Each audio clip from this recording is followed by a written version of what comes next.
ਬਣਾਉਣਾ ਤੇ ਬੋਲੋ ਜੈ ਮਾਤਾ ਦੀ। ਜੇ ਜੀਵਨ ਸਫਲ ਬਣਾਉਣਾ ਤੇ ਬੋਲੋ ਜੈ ਮਾਤਾ ਦੀ। ਜੇ ਜੀਵਨ ਸਫਲ ਬਣਾਉਣਾ ਤੇ ਬੋਲੋ ਜੈ ਮਾਤਾ ਦੀ।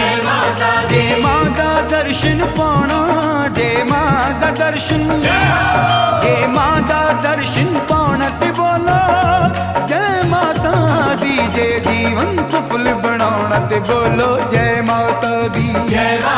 ਜੇ ਜੀਵਨ ਸਫਲ ਬਣਾਉਣਾ ਤੇ ਬੋਲੋ ਜੈ ਮਾਤਾ ਦੀ।